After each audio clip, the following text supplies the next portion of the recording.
Unbeatable atmosphere, incredible music, jaw-dropping visuals, a fantastic story and characters, a great sense of depth and artistic intent, and gameplay that, at times, undermined the whole experience.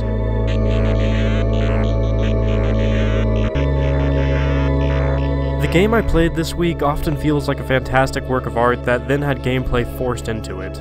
A significant amount of your time in this game will be spent pushing boxes around and solving dead simple logic puzzles while we listen to our characters talking to each other, being made to hold up on the joystick to walk down a linear path while a barely disguised cutscene unfolds. And outside of that, the rest of the gameplay is more or less just very standard stealth action sections. In fact, the format of this game feels almost exactly like my foggy memories of playing through The Last of Us 1 when it first came out, even down to crafting throwable objects mid-combat. However, given my almost laughable propensity for being irrelevant, I'm not going to be using The Last of Us Part 2 to make my points. Let's focus on the under-recognized and largely forgotten game, A Plague Tale: Innocence.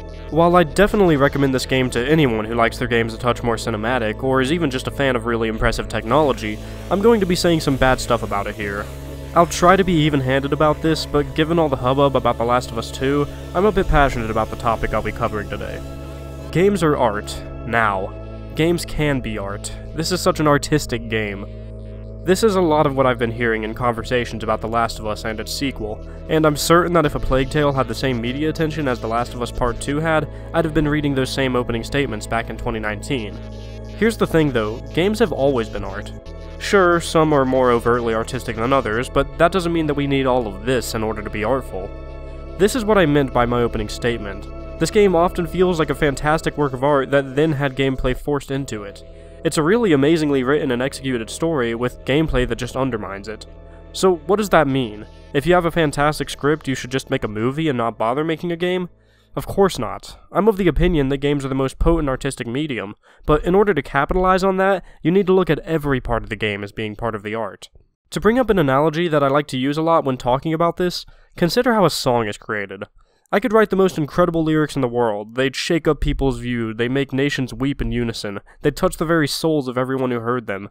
But then, I need music to back those lyrics, and I don't really know anything about music. So I just go on SoundCloud and download a royalty-free, upbeat reggae instrumental.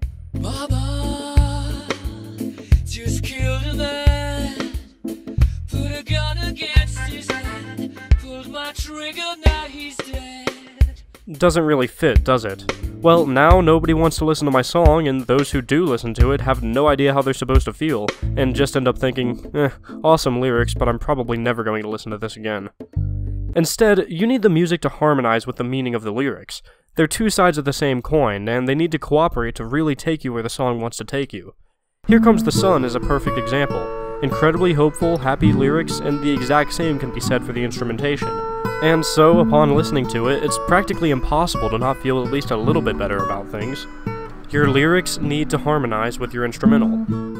Well, in the world of gaming, your story, your atmosphere, your visuals, your sound design, all of that is like the lyrics to a song, and your gameplay, then, is the music. Figuring out how to express themes and emotional directions via game mechanics is what we call Lute Ology. Lude being the Latin prefix for both playing and teaching, Lute Ology is more or less the study of enlightening people through acts of play. This is a dead simple example, but imagine the rules to a horror game. Maybe you're picturing allowing the player to hide in lockers, forcing them to avoid making too much noise, constantly running low on ammunition, being chased down a hallway, not knowing if there's a dead end coming up. If you've done your imagining well, then you've just come up with a game that's scary to play. Now, suddenly, we've attached an emotion to game mechanics. No visual design, no audio, no scary monster, just a set of rules that can stir a bit of emotion in whoever's playing by them. Boom, now we have some simple Lute Ology. For something a bit more complicated, let's say you want to make a game where the player really feels like they've overcome a challenge and grown as a player. Well, we could start by making our player character super weak and having them fight trivial enemies, and as they progress, that character would get more and more powerful, until eventually they're fighting enemies that would have defeated them in one hit back in the beginning. If you really want to bring this idea across, you could even have the player fight one of these insanely powerful in-game enemies back in the beginning, so that when they encounter them again towards the end, they can see just how much they've grown. As with the horror game example, we didn't need any graphics or sound or dialogue or anything to make the player feel the desired emotion. We just had to think about the gameplay on its own terms, and figure out how game mechanics can make players feel what you want them to feel. You could replace every texture in Quake 3 with solid, boring gray, and replace every model with a completely emotionless block, then remove all the audio, and you'd still have an incredibly exciting game. So that's Lute Ology covered, but to feel really fulfilling, a game usually needs a lot more than just abstract emotion. We want visuals, we want music and sound, we want dialogue and characters and a story. Well, now we're on to the narrative part. I don't think you need me to tell you what makes for a good, well-executed narrative. It usually involves complex, consistent characters who learn something over the course of the story by facing various trials and tribulations. Of course, this isn't the only way to make a good narrative, but it's definitely the most common way. Well, now we just need to figure out how to mix the gameplay and the story together, the same way that Here Comes the Sun mixes the lyrics and the instrumentation together. We need Lute Ology to harmonize with narratology. We need ludonarrative harmony. This is a term that I throw around a lot on this channel, and I feel like I've never done a very good job at explaining it. Let's look at one of my personal favorite examples, Papers, Please by Lucas Pope. I'm sure you've all heard of it. It's a game about a country that's on the brink of collapse, slowly getting more and more strict about their laws as the government grows increasingly paranoid of outside influence. Therein lies a message that this game wants to get across. It's a highly political message that I won't get into for obvious reasons, but to showcase this message, the game has you playing as a perfectly ordinary person manning a border checkpoint at the edge of this country. So boom, we've got a narrative and a setting that has a deeper meaning to it, and aims to get an emotional response out of the player. Neat. Now we need gameplay that creates a parallel emotional response. Well, the game starts out pretty simple. You're basically just checking that people's IDs and passports aren't counterfeit by examining a seal on each of them. You let people in if their paperwork is legit, you turn them away if they're missing paperwork, and you tell the guards to arrest them if they're using counterfeit paperwork. Already, our gameplay has brought across this bad feeling in the pit of your stomach, knowing that some of the people you turn away are incredibly desperate for one reason or another. Awesome, but we still need the gameplay to capture the idea that our character's government is getting more and more paranoid by the day. Well, that's when Papers, Please really becomes a game that makes you think. Each passing day, the paperwork required to enter the country gets more and more complicated. You'll need to examine people's fingerprints and eye color, make sure their date of birth matches their appearance, make sure their printed gender is accurate, sometimes requiring an X-ray scan. You have to measure their weight and height and make sure that they aren't native to a country that's banned from immigrating to yours. And you have to check the myriad of required documents for legitimacy. It gets to be way too complicated for basically any player to keep up with. Suddenly, the story of our country getting ever more paranoid is having a real impact on our gameplay, and the two are harmonizing beautifully. However, the game takes it one step further, and things get even more interesting. See, we only get paid for each person who we allow to enter, and we get punished for each person who enters with bad paperwork that we failed to spot the contradictions in. And at the end of each in-game day, we have to allocate that money to food, heating, electric bills, and medicine for the various family members, until eventually the rules get so strict and so complicated that we aren't making enough money to keep everyone alive and well. Unless you're a cruel god of paperwork, there is hardly any chance of achieving anything but a horrible ending, and with that, we can clearly see how our government's paranoia is ruining the lives of its citizens. All of this is expressed with some incredibly simple gameplay, and a couple of story concepts to give further context to that gameplay. And with just that, we've got a game that got such a strong emotional response from the player base that it won 9 awards and was nominated for 10 more. So there, that's the kind of stuff I'm talking about. That's the kind of stuff that, if you needed further proof, shows the games are art, and that if their design is well considered, they can be incredibly touching and impactful. We didn't need to see any monologues, or tragic death scenes, or cinematic camera angles, or amazing vocal performances, or motion-captured animations to get the emotion and the messages across. We just needed ludonarrative harmony. So, that's all well and good, but is this stuff really essential? I mean, a fun game is a fun game, regardless of fancy visuals and a deep story.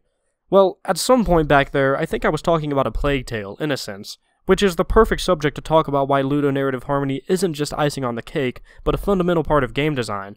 And to showcase that, we need to bring up a term that's so controversial that I wish I didn't even have to bring it up. Ludonarrative Dissonance. This is just the opposite of ludonarrative harmony. It's where the gameplay doesn't match the narrative. I much prefer talking positive here on this channel, so I'll just give you the briefest example. One which led to a whole lot of wasted potential during so many sections of this game. An endless sea of rats is absolutely horrifying. Fantastic job from the narrative and audio-visual design there. You've made me piss terrified of taking one wrong step and instantly getting these lovable characters chewed to the bone by a million rats. So, a million rats is terrifying, but you know what isn't terrifying? 3 or 4 puzzle pieces disguised as a million rats. I've got nothing against a good puzzle in my games, but a puzzle sure isn't horrifying. Either I know the solution and I'm in no danger whatsoever, or I don't know the solution and I just need to hang around, not moving forward until I've figured out the solution. This game's endless rat swarms might just be the creepiest visual I've ever encountered in a game, and it's a fantastical technical accomplishment to boot, but in terms of gameplay, they're no more terrifying than Portal's sentry guns. After about 2 hours with the game, I had more or less figured out exactly how these rats worked, and the illusion was completely broken. I wasn't scared of them whatsoever anymore, at least not until their role in the gameplay changed later on. Amnesia is a really scary game. It's got a scary story and scary gameplay, and so it got a big rise out of people. This game, on the other hand, has an incredibly scary story, with gameplay that's only really scary in the beginning and in a few key sections of the latter half. This all adds up to a game that just plain isn't scary for most of its playtime. Maxwell's Silver Hammer is an upbeat, happy-sounding song that's about a serial killer. It's just a silly song that's probably made most Beatles fans giggle at one point or another. While this was obviously intentional on the part of the Beatles, the song isn't scary whatsoever, whereas a song like The End by The Doors is about as scary as a song can possibly be. Well, that's where we are with A Plague Tale. We've got a horror story trying to share a bedroom with an action puzzler.